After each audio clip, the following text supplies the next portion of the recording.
Hey, hi, how's it going? It's middle of the day. We've been working our little batooties off today, and we have somebody coming for the foundation. They should be here any minute, which is exciting and scary and mostly terrifying, if we're being completely honest. But we've contacted so many companies to get out here and figure out the foundation issue that we're having. We have foundation failure at this house, but it is less scary, I think, than people actually think.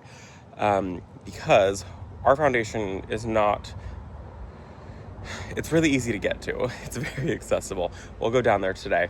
We've called multiple companies to try to get somebody out here. The company is called Foundation Repair of California. They are based in, I think, Sacramento, and luckily they come all the way up here, which is over 2 hours away, or about 2 hours. It's actually over 2 hours now to our new house.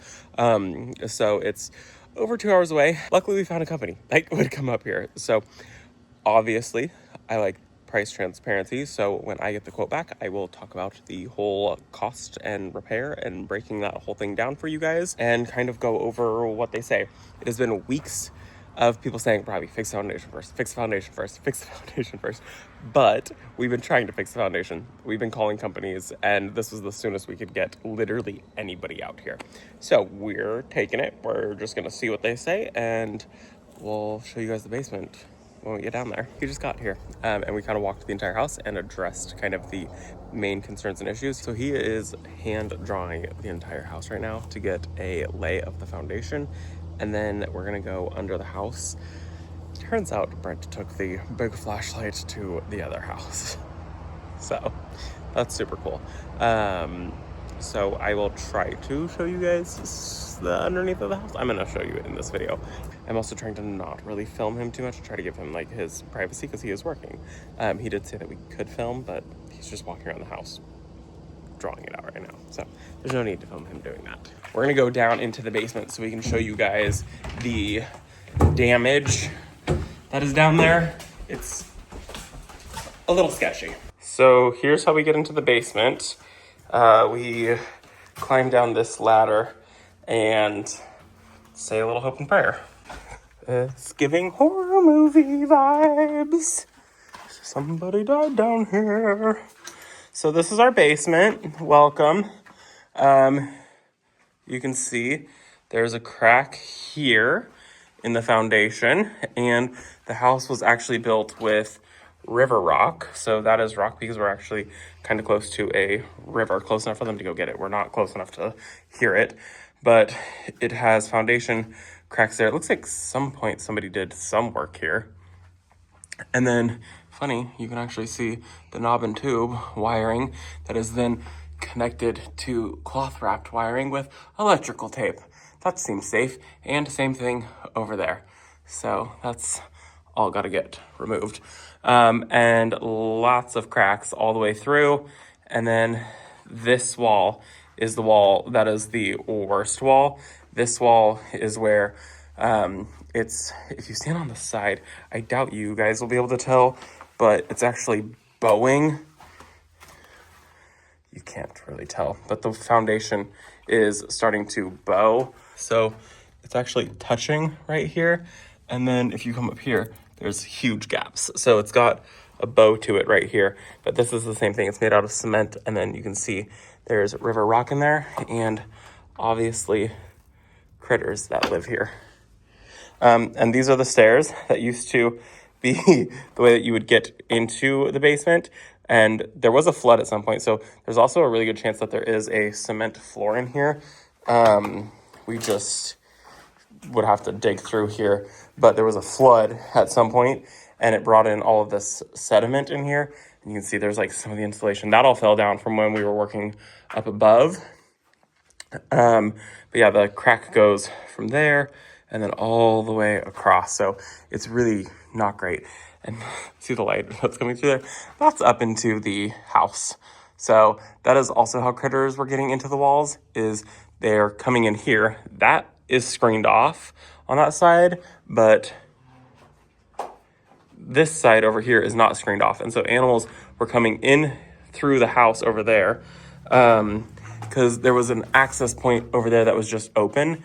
And this is the front porch right here. So this is This is the living room wall, and then the exterior wall, and then that's front porch, and the front door's over there. But critters were able to get in under the porch and come through here, and then they would die in here. It was awful. I will tell you right now, there's a dead fox behind me, and it's been here for quite a while. You can probably look away if you don't want to see a foxtail. There is his butt right there. This is why we need to, I just stepped on a walnut. This is why we need to redo all the electrical, because it's knob and tube that is then tied into cloth wrapped, that is also at some point tied into Romex. It's just a mess. Dun dun dun dun. We just found out there is definitely a cement floor. It's just full of dirt in here because of the flood that happened. And this basement goes all the way back there. So that plumbing that you're seeing right there, that is into the bathroom, and then it just continues on. So there's like a whole bunch of foundations. All of that foundation in there looks fabulous. Everyone that's crawled it says it's really great. It's just really the wonderful basement that is having issues. But you can see it's pretty easy to access and get in here. But this wall is the wall that is really scary. So I think we're gonna get out of here and babe,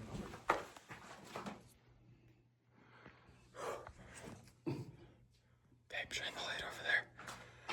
What is it? I heard somebody move. Ground squirrel. A squirrel just came from there and he went into this crack in here. See this wall also, yeah, this is also not great. And he just went into here. He might live in there. He can't live in there. He lives in the kitchen. He's going through the garbage. Also, yeah, we left garbage inside the house, and obviously this one was able to get it. Can you see in there at all? No. Okay, we're getting out of here, though, because my heart just fell out my butt when we heard some ruckus in there. I'm leaving him. He's in the basement still. He lives there. Okay, we're going to let this guy do his job and finish up doing his report and get out of the basement. That's our basement. So I took a bunch of pictures. You guys have been down there yourself, right? Yeah. Okay, so I don't need to go over any of the pictures or anything like that. You guys are kind of aware of it. I was kind of showing him the other options that we have, and I called some people, and obviously they were like, oh, the best option is the Everbrace one, the most protection you can get. So it's the steel beams and then the steel siding to hold everything in place. When we were talking, I know you were kind of like, give me the best bang for your buck. Yeah. So of course I just have to show you what it could be. And so that way it looks like a nice finished space. Yeah. And that I was saying, like, if you wanted to end up, putting lights down there and use that space, because it actually is a pretty big space. It's huge. Once you get that dead animal out of there. Which one? Yeah. Then it would be like quite usable, if you put in like a nice staircase and something like that. And then so that's called the Everbrace system, and then the other one is the Power Brace. So it's basically just the metal. Those are the ones I've seen. Beams. Yeah. Okay. And it's cool how they do it, because they get basically drilled down into the ground, but then up top there's an assembly that gets mounted in between the floor joists. Okay. And then it can actually, so they'll tighten it as much as they can, and then sometimes we can come back and tighten it more and more, almost like pushing it back. Kind of correct. Okay. Yeah, exactly, which is kind of cool. cool, because as you saw, it is like starting to bow. I got a bow good quite a to bit. it. So it's like, oh, there it is, perfect. That's like the picture right there. So That's there's what I this see. piece right here. So they put it on the track, and then they're able to tighten it further and further. Okay. A lot of those things, you kind of have to wait a little bit to see how much it'll go back over time. So this is my beautiful drawing. So first I just drew like a footprint of the home to scale and everything like that. Tried to get all the foundation and the doors and the windows and things like that. So depending on what we need to install, it's kind of all already there. And when I went down there, I was like, oh, okay, so now there's like foundation walls here. There's like another one here, here. So we got a lot of different things going on, That's what we noticed. And then even like the deck, it even has a small foundation wall supporting that. Yeah, that's the one we were talking about. And that part right there, that foundation probably has the most cracks in it, actually, besides, the basement. Yeah. Because, like, these walls are pretty good, besides that hole right Besides here. that hole, yeah. Did they make that hole on purpose, or? We have no clue. Can't tell. Yeah. Nobody seems to know. I can't tell either. It looks like somebody smashed it out. Yeah. Yeah. Exactly. Because normally when there's a hole, it's, like, cut out, or they, Yeah. like, poured the foundation and they left, 2 feet. Mm-hmm. Yeah, that just looks like somebody... Yeah, like sledgehammer. broke into it. Which is weird because you can't access all of that from underneath. Yeah, so I don't know why. So yeah, you got different little sections going on. But yeah, the rest of it looked pretty good. It's mainly just that It's that main core basement. section Yeah. from the oldest part of it. if you decide to move forward, another person from my company comes out. He's a data collector. He does what I do, but then he does a little bit more, and he'll like dig under the foundation, see go how really in-depth. Yeah, see how deep it is, see how thick it is. He'll do like a scan to see like what kind of rebar's in there, Okay. and then he gives that information to the structural engineer that kind of confirms everything. Okay. So I do my best to keep everything in code, like how spaced apart and everything, so I can get like pretty close. That Yeah. way there's not like a huge change in price. Okay. So for the power brace, so the beams, Mm-hmm. it's going to be $45,707, Okay. and that's for the product. It's for the data collector to come out. It includes engineering. It includes like all the labor and everything. So that's the all-in cost. Is $45,707. Okay. This one right here is the Everbrace. Yeah. Yeah. Just because since I was already building it out, I was like, I just want to see how much it is because it's not. So, like I said, I do tons of crawl spaces. Yeah. Because there's tons of crawl spaces. Yeah. Not tons of basements. So I kind of wanted to especially see in California, there's very few basements. Yeah. So I was like, all right, let me see what that is. Yeah. Since it's a good candidate for it. Yeah. So yeah, 121. Obviously a big difference. Yeah. Yep. Huge jump. And then, did you guys have a time frame that you want? We're probably gonna want to do it pretty soon. Relatively, yeah. I mean, the house has been here for 112 years, and it hasn't fallen down yet. But we don't want to push our luck. Yeah. Of course. Yeah, Well, especially with like getting in there now, disturbing Now everything. now we're messing Yeah. things up. Yeah. And then you guys do financing for this? Yes, we do. Okay. That was the other thing that we could talk about because so we have our own in-house financing. There's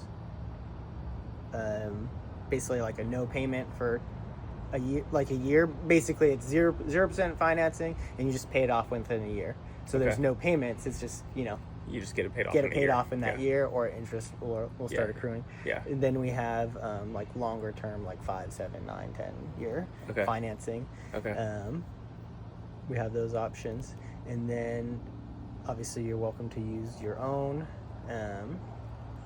And then just the way that these kind of projects work is, so say you wanted to get started today or tomorrow, whatever it is, it's $1,000 down payment. Mm-hmm. And that's just to get everything started. So then we'd start all the project, the data collector would come out, and then after all that's done, then we would charge the engineering.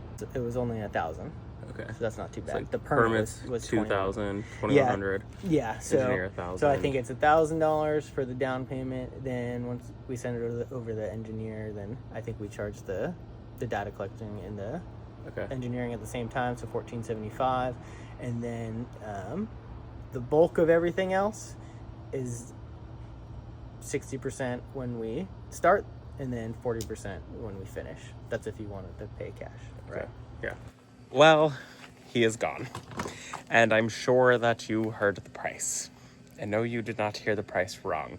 We knew it would be expensive to have somebody fix it, and this has been the only company so far that has agreed to even come up here. There's been so many other companies that are like, yeah, no, you're too far away, we're not doing that. What's crazy is he was saying that the headquarters for his company is in the Bay Area, which is like 4 hours away or something like that, over 4 hours away.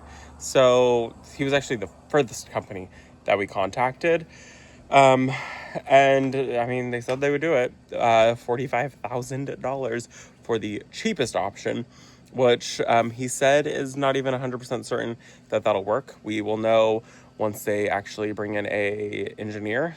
He said that he talked to somebody in the office one of his colleagues, and they were saying that the one wall that is the worst wall, where it's got a lot of bowing, that is going to probably need the more expensive option to shore up the wall and then have the structural beams, but the rest of it could definitely get away with just the structural beams. So it's just going to be a very expensive project.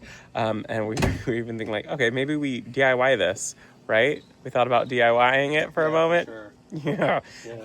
And then I've started to do some research on that.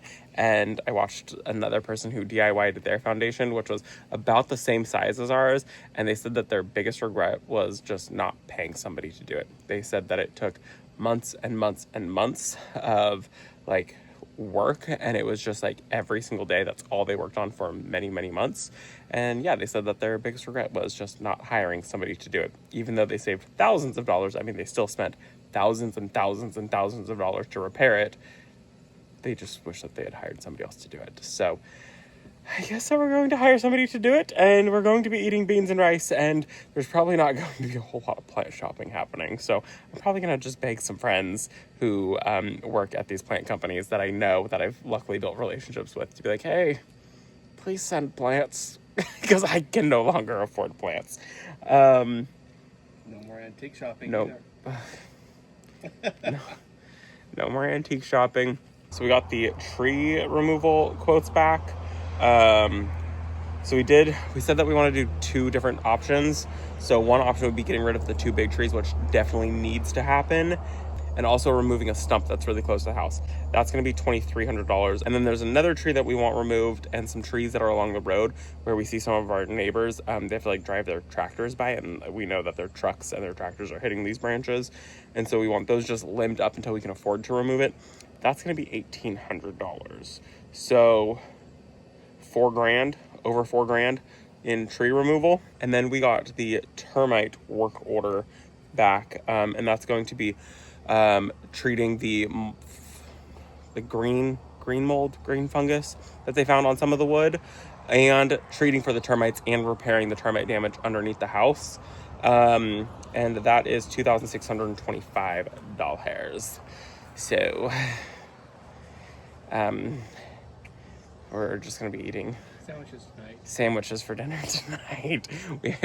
Luckily, before we got all of these quotes back, we actually went out on a little date night last night, and we went out to dinner, which is probably going to be the last date night dinner for a while.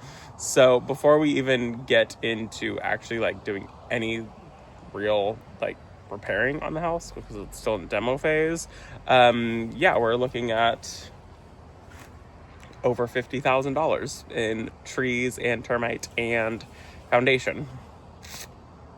Well over $50,000. So that's superb, and that's just to go with the cheapest option. The most expensive option was $122,000. Superb. Anyways, I hope that you enjoyed this video. We didn't enjoy it. We're not going to try to DIY this ourselves. We're just going to... We're going to let the pros do it. We are going to be financing this until one of us gets a big scratch off, wins the lotto. Anyways, I hope that you enjoyed the video. Thank you so much for visiting our humble abode and our messed up foundation. We're going to go pick up beans and rice, and we'll see you all in the next one. Yep. Bye, guys. Bye, guys.